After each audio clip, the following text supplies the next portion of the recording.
Hi guys, my name's Bex and welcome back to my channel, and today I'm bringing to you my October book haul.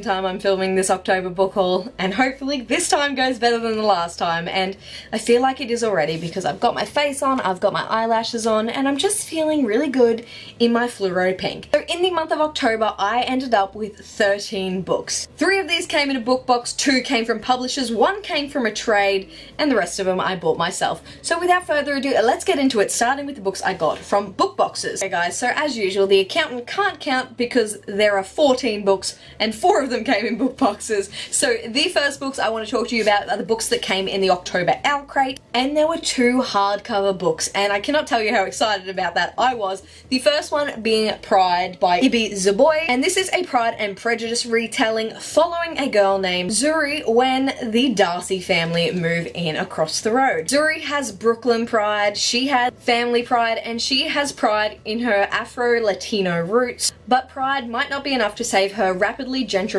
neighborhood from becoming unrecognizable. Zuri wants basically nothing to do with the 2 Darcy boys that move in next door, but her sister starts to fall for the charming Ainsley, so she ends up hanging around with Darius and they're forced to find common ground. But Zuri has 4 wild sisters pulling her in different directions, college applications, cute boy named Warren vying for her attention, and there's just a lot going on for poor Zuri. So really excited to read this one. I've been hearing a lot about it. I know Ibi Zoboi wrote American Street last year and people were raving, so I'm excited to read this one and see if I love it.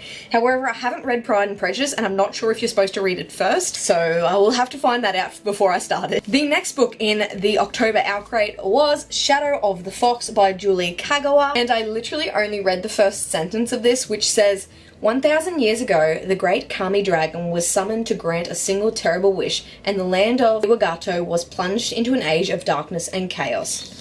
Do I need to go anywhere further than the great Kami dragon?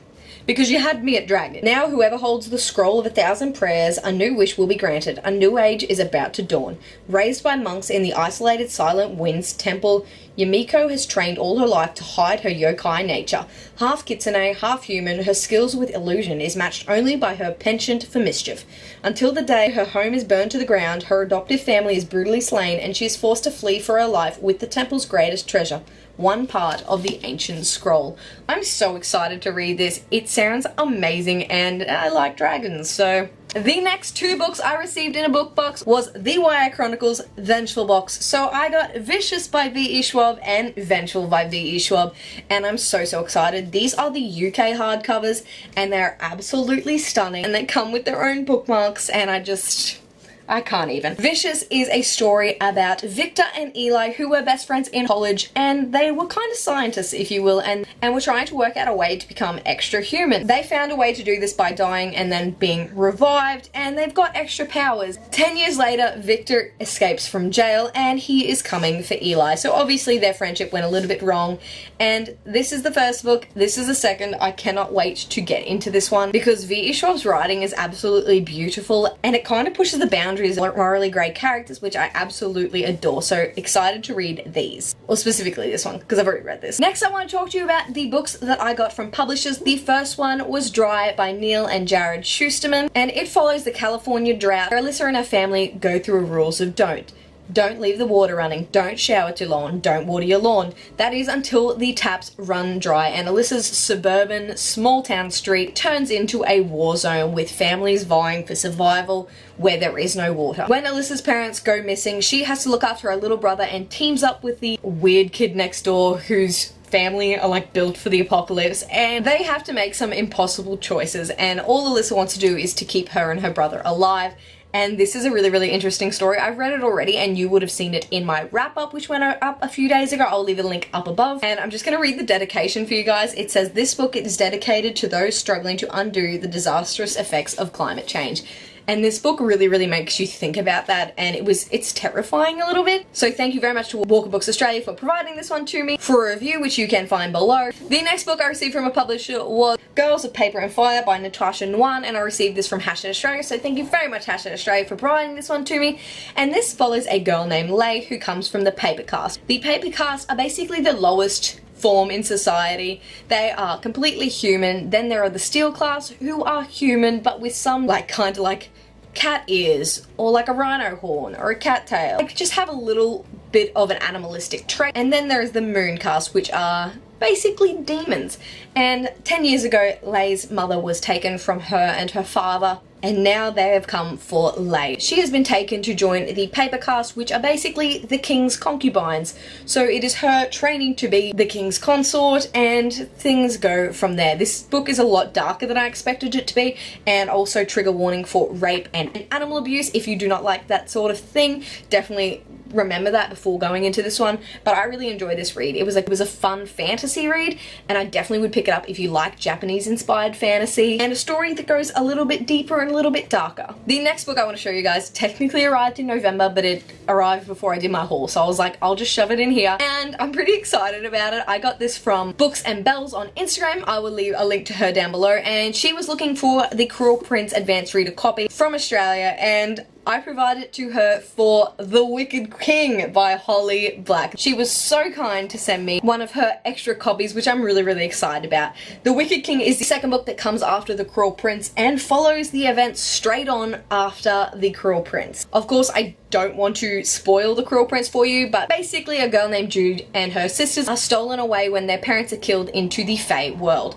But the Fae absolutely hate humans, and they kind of learn how to live in their society. Jude kind of pushes the boundaries on that one, so it's a really interesting book, and I cannot wait to dive into The Wicked King. I have heard this is amazing from all the people who have read it early, and I can't wait to read it a little bit early and just see what happens, because I have been holding my breath since last year. The next book I want to show you guys before I dive into all the graphic novels that I purchased is Muse of Nightmares by Laini Taylor. This is the Hotter and Stoughton UK edition that I ordered specially from Waterstones because it's absolutely fantastic. Muse of Nightmares is the second book in the Strange the Dreamer duology, and Strange the Dreamer follows a guy named Laszlo Strange who is an orphan and a librarian, and he has always dreamed of the lost city called Weep, and he never thought he'd be able to visit or no one would take him seriously. But when the warriors from this city come to his town, he goes on an adventure with him, and it goes from there. I cannot spoil this book for you. Obviously, if you have not read Strange the Dreamer, I definitely recommend you pick it up because it's phenomenal. And I was also lucky enough to read this one in October.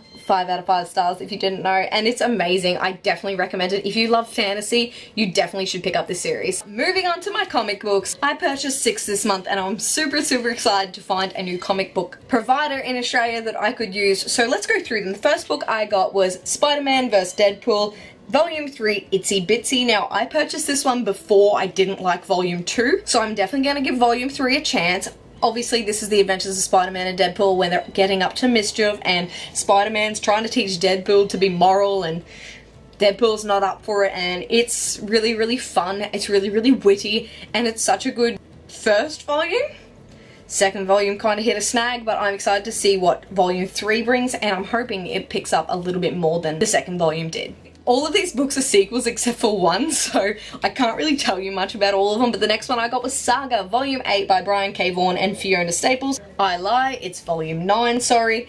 This just came out and I'm excited about it. If you have not heard of Saga, where have you been hiding? It's basically Romeo and Juliet in space. There is this couple that are from different species, and the different species are warring against each other, and they fall in love and have a baby, and now everyone's trying to assassinate them. So that happens. It is a fun read, it's emotional, it's crude, it's a little bit dirty, so if you're not into that thing, this isn't for you, but if you are, pick it up. It's such a fun sci-fi read, and it's really entertaining. Next up, we have Monstress Volume 3, Haven. I freaking love Monstress. Monstress follows a girl, Micah Half-Wolf, who basically lives with a demon inside her, so, you know, that's fun. The artwork inside Monstress is beautiful, as you can probably see by the cover. Everything about it is absolutely stunning, and the story is really interesting, and it's really complex and in-depth, and I absolutely love it. And Micah is kind of being pursued by people who may or may not want to kill her, so it's really cool. There are cats in here, like sidekick talking cats, which I love, and it's just a fun time. The next volume I like to show you is I Hate Fairyland, Volume 4, Sadly Never After by Scotty Young, and this is the last book in the I Hate Fairyland series, and I'm not sure how I feel about it, if I'm honest.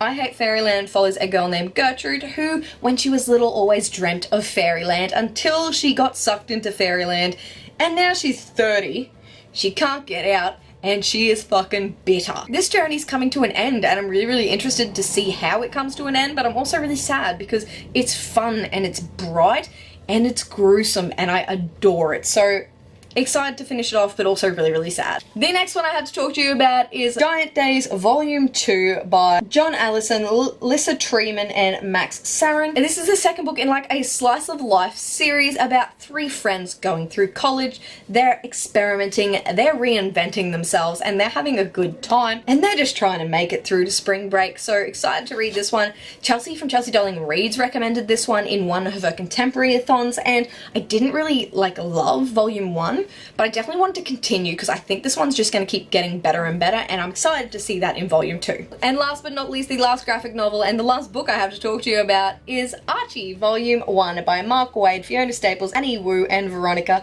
Fish. I'm really excited about this. If you did not know, I'm currently addicted to Riverdale.